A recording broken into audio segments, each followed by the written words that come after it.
Well, hi everyone. I'm Daniel Williams, Senior Editor at MGMA and host of the MGMA Podcast Network. We're back with another MGMA Insights Podcast, and I'm glad to say we have a return guest, Liz Mahan. She has her MFA, CPRP, and is Director of Professional Development and Solutions at the Association for Advancing Physician and Provider Recruitment, or AAPPR. Liz, first, I just want to welcome you back to the show. How you doing? I'm good, Daniel. How have you been? I am doing all right. You know, we're recording this right before Thanksgiving, so I'm about to get on a plane here to go to California here in a couple of hours. So I'm excited. This is a good time. California sounds better. We're getting ready for Thanksgiving here in Massachusetts, and we're about to get snow. So I hear I you hope you're saying. going to sunshine. I believe we are. Yeah, a little bit of snow here in Colorado. Not this moment, but we've had quite a bit lately. So yeah. So I'm so glad you're back on the show. Y'all at AAPPR, y'all have a really interesting study that's come out. It's a 2024 benchmarking report. So we're going to take a deep dive into that, I hope. And before we start that, anything you want to share with us? Anything you have going on? I guess this study's been top of mind for a while, right? Yeah, this has been our big lift. It's an annual report we do and publish about every October. So this has undoubtedly been the project of the moment for the last couple months. And then since then, just, helping our members and healthcare industry professionals sort of dive into it and understand some of the trends we're seeing. So I'm excited to talk about it with you. Oh, that's great. Now, I did want to just be fair to audience members who maybe didn't hear your previous stint here as a guest on the show. So if you don't mind just giving a brief background, I think we went deep into your theater background last time. We won't take the deep dive on that, but just a little bit about your background in healthcare and how you got to AAPPR. Yeah, so after I left a tenure career in theatrical management and producing in New York City, I transitioned into healthcare. I sort of followed in my mom's footsteps. She worked in HR for a hospital in upstate New York for almost 40 years. And ironically, she's the one that found the job posting as a physician recruiter for a healthcare system in Western Massachusetts and sent it to me and said, I know you're looking for a change. I think this would be great. I think you'd really like it. And I listened to her. It's maybe not the most common trend in our household, but it was good advice in this case. And I spent 5 years working as an in-house physician recruiter for a smaller regional hospital in the Berkshires in Western Massachusetts before starting this role with AAPPR. And the association was really looking for somebody who had insight into the day-to-day of a physician recruiter to come on board and just be a resource and advisor and for the members to share some insights and to just build that bridge between a professional association staff and the membership of the association. And that was back in 2020. So I've been here almost 5 years now, and Wow. I love it. It's a great job, and our members are amazing people. So So, it's been a good trip.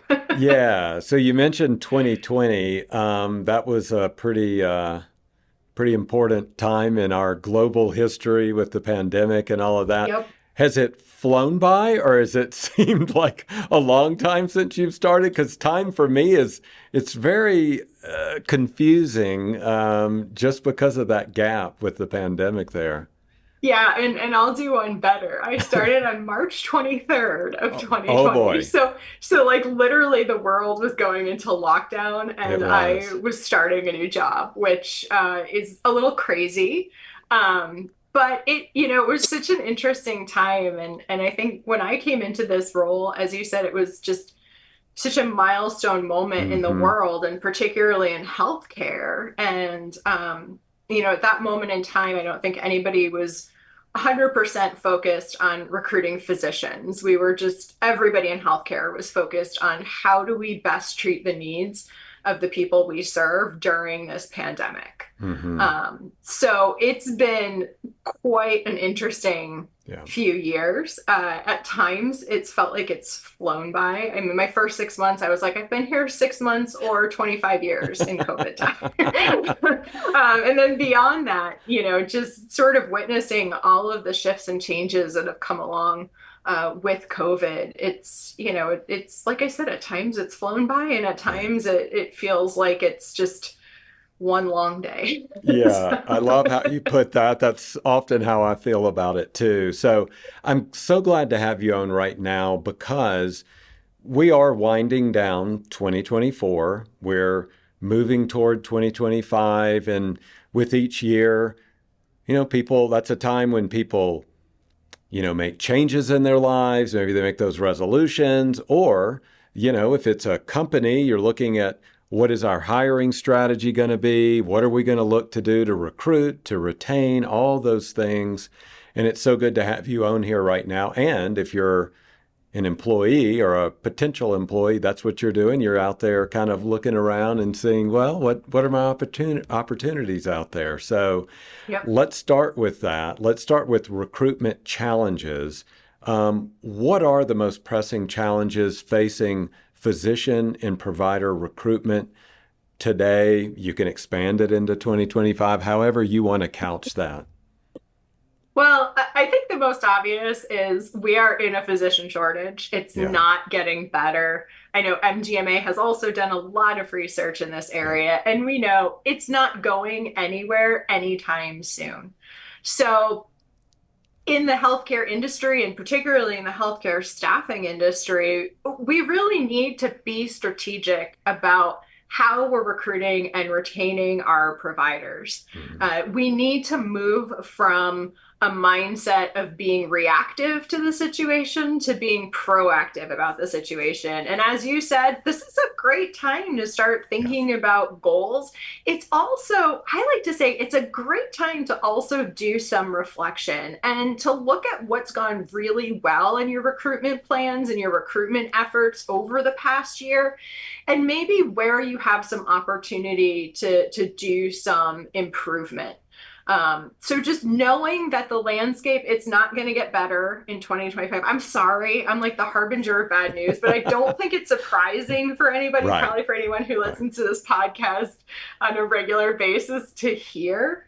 But it is a time to start thinking more strategically about our recruitment plans, and then also about our recruitment and retention efforts. So how we're recruiting physicians for a long-term commitment so that we can retain them in our organizations and practices and communities. And we're not looking at like a churn and burn, where in 3 years we're going to be back here having a conversation about recruiting for the position again.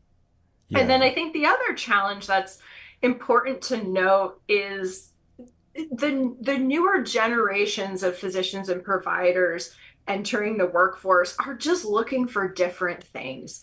They're looking for more flexibility in their scheduling. They're looking for a better work-life balance. I know, aren't we all? But like yeah, they're really holding, the feet to the fire in terms of making sure that that happens. And they're being really selective in their job searches. They're not afraid to interview multiple places. They're not afraid to field multiple offers, and they really want to see the best of the best. So we're not negotiating anymore. We need to be making our best and final offers up front, and we need to be really very honest and realistic with the providers that we're talking to and hoping to welcome into our organizations in terms of what they can expect and what that day to day is like.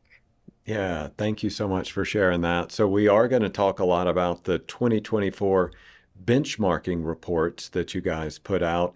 So first, just define what this report is. As you were saying earlier, it's an annual study that you put together. What's the purpose of it? What are you looking for within these reports?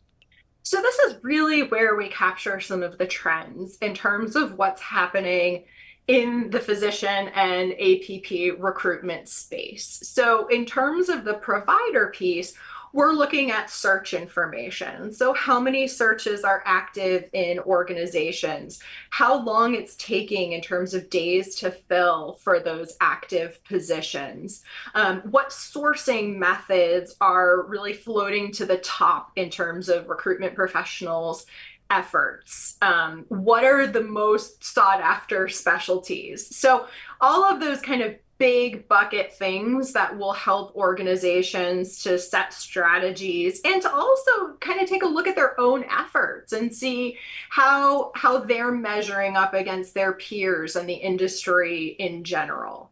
It's just a really great way to look at the landscape in the recruitment space. And then we also look a little bit in terms of the recruitment professionals day to day. So how are they spending their time? What is their work life like? And capturing some of that information for our members as well. Okay. I want to go back to something you said earlier that is just really resonating with me and maybe with some of our listeners as well. You use that phrase reactive, and how we as the greater we is in a reactive mode in life versus a proactive one. And on one hand, it sounds like one of those jargony buzzwords, but when you really think about it, it is so true. And everything around us is changing so rapidly, whether it's due to technology, the way we communicate, everything. It seems like, I'm dating myself, but many years ago, Andy Warhol said everybody gets their 15 minutes of fame. Yeah. It's like 15 seconds now. I mean, it's like 1.5 seconds. It's a blip, something that used to dominate a news cycle for weeks or however long. Now it's the buzz for an hour and then it's gone. And so because of all this, it seems like we're just reacting because things are coming at us so quickly. How do we get a mindset? How do we shift the mindset from reactive to proactive and really building out those strategies so we can find the providers that we need, that we can hang on to the ones that we have? I know that's a big weighted question, but I would love to hear your thoughts about that because I need to do that in my own life.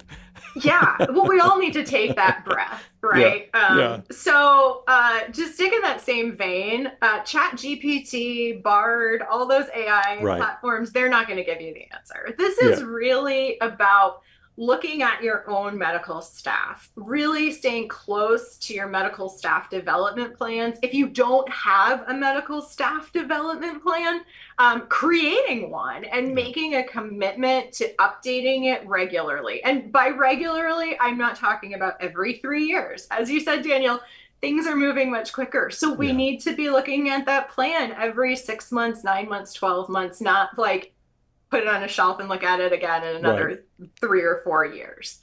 One of my favorite analogies is, sometimes as a recruiter, you go into a meeting with one of your department chairs and they sit down and they look at you and they say, Dr. Smith is retiring. I just can't believe it. And you sit there and you think to yourself, didn't Dr. Smith just turn 75? Like, why are we surprised that Dr. Smith is retiring? Like, of course Dr. Smith is retiring. He should have retired, 10 years ago. So we need to be aware of the providers who are at, approaching, or even beyond retirement age. Sure. We need to be very honest that these people are going to scale back or are going to leave the profession, and that we will need to fill that need within our community. And then we also need to be sure that we're continuing to do our community needs assessments, that we are mindful of the populations that we're serving, because like the physician population, that population is changing. You have maybe older folks in your community who are leaving to, maybe they're retiring to warmer climates. If, like me, you live in New England and it gets pretty cold here a few months out of the year. Yeah. You might have a younger portion of the population who are moving back to be closer to family because now they're starting families. So being mindful of how the populations within your community, within your catchment area, may be changing as well. And then going back to that medical staff development plan and talking about what you need to do to ensure that you're meeting all of those needs within your community. Okay. Now, I hope I interpreted this correctly, but in the report, there actually, at least on the surface, it looked like some good news that there was a decrease in provider turnover in 2023. Tell Yes. us about that. What were the trends? What were I guess, the levers that created that kind of a situation? Well, I can't say with any degree of certainty because we haven't really taken a dive into the why behind Okay. that.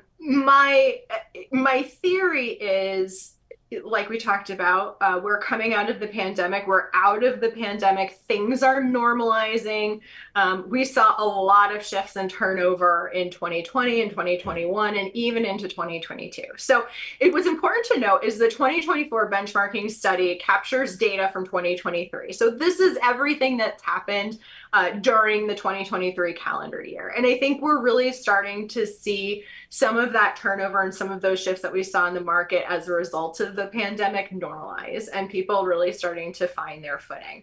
I think at the same time, a lot of organizations are starting to put effort and resources behind their retention programs. So Hmm. making sure that they have support in place and that they're able to address the needs of the physicians who they have within their medical communities and to ensure that they have staying power, that they're going to be there for the long term. Okay. Now, another aspect of the study looked at both recruiting for urban settings and rural settings. Obviously, there are differences there. So, what are the factors there? What should recruiters be looking at to really connect with those potential candidates? So, not to sound like a super marketing person, but the reality is recruitment is also changing. Recruitment is becoming a lot about influence. It's becoming a lot about branding. We have to sort of be mini marketers and mini influencers in order to get the attention of the medical staff that we're hoping to recruit. And along with that is really understanding and leaning into your brand. So knowing who you are and knowing who you're not. If you're in a rural setting, I'm in a rural setting. I can tell you if your Saturday, your dream Saturday is going shopping at, boutiques and museums and, maybe catching a theater show, we're not your destination. Okay. If your ideal Saturday is enjoying the outdoors, is maybe fishing or hiking, going out for coffee in a small town and seeing your neighbors, then we're your place, we're your Okay. destination. So understanding who your organization is, what your organization, what the mission is, what it stands for, what it's striving to do, where it hopes to be in 5 years, and understanding the culture of your community and really leaning into that, really being honest about it and attracting the people who subscribe to that, who are going to fit into both of those cultures, both the organizational piece and the community piece. Because when there's a disconnect, that's when we see people starting to look to leave. Right. Good points. Good points. Okay. In looking at the study, a couple more questions here. One of them is there's a compensation section there. So, what were some of the trends that emerged related to compensation? What jumped out at you? Yeah, so the compensation piece is really specific to our members. It's really about the recruitment professionals' compensation. And it's a little bit of a misnomer. It talks Okay. about compensation, but it also talks a lot about the day to day of the recruitment professional and what we're seeing in their work life. Ironically, what we're seeing in their work life is quite a bit of turnover. We had about Hmm. 20% of recruitment professionals leave their positions either voluntarily or involuntarily during 2023, which is important because whenever you have to replace somebody on the recruitment team, you're really kind of starting from scratch. They need to get to know the practices and the organization and kind of the day to day, and it really does slow down the process. So this is sort of my plea for organizations to make sure you're investing in your recruitment teams. But the good news is for those who are interested or maybe thinking about a career in physician and provider recruitment, there is quite a bit of job satisfaction description, the compensation for recruitment professionals continues to be pretty competitive. They also seem to have a great work-life balance. The majority of our members, we saw about 80% could work from home or work remotely at least part of the time. So that's the vast majority of our members indicating that they have quite a bit of flexibility in their work-life balance. Okay. I know you were still digging into some of the whys that emerged in this study, but do you have a why there was that shift of turnover in that side of it, in the recruitment side? Yeah, we do hear about our members being burned out as Okay. well. We hear about members who are maybe looking for a little bit better work-life balance or Okay. are relocating themselves out of the area. We also do see some organizations downsizing their recruitment teams where maybe they increased them during the pandemic because, they had a flood of openings and now they're scaling back a little bit. So, it's a small ecosphere that we have in physician and provider recruitment, but people do tend to move around it a little bit. So, if you have a good recruiter on your staff, do what you can to hang on to them. That's good advice anywhere, for sure. So I have a final question then. Talk about the future of recruitment. What trends do you see as you project out to 2025 and beyond? What do you see emerging as some of those trends in recruitment? Yeah, so I think in terms of sourcing, and I sort of touched on this a little bit earlier, sourcing and looking for candidates, we are far beyond the post your job and pray you get a response scenarios. Recruiters really need to think like marketers. They really need to think like influencers.